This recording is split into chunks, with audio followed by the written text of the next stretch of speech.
সম্মানিত শুধু সেই কর্মসূচি আজকে বাতিল হওয়াতে আমরা যারা যাই না, আমরা যারা এসে করছি, আমরা আজকে বোয়ালখালী উপজেলা আওয়ামী লীগের ও পৌরসভা আওয়ামী লীগের উদ্যোগে সংক্ষিপ্ত আকারে আমরা একটি সমাবেশ করে এখান থেকে আসছেন বোয়ালখালী পৌরসভা আওয়ামী লীগের সংগ্রামী সাধারণ সম্পাদক সাবেক ছাত্রনেতা এসএম জাকির। আজকের সভার সভাপতিত্ব করছেন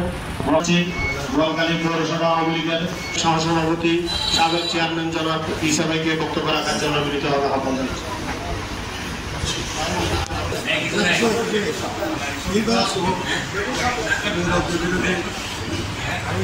আজকের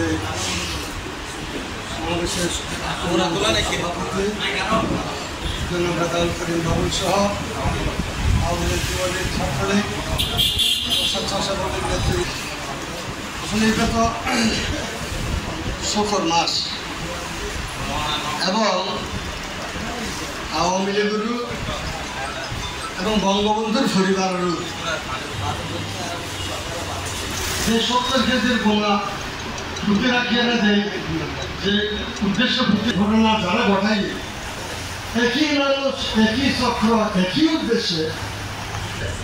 গোটা সমস্যা তখন সমাধান হয়ে গিয়ে এমন কারণ মাথার হাত জ্ঞান করিব তখনই তারা ওয়ার ওয়ারা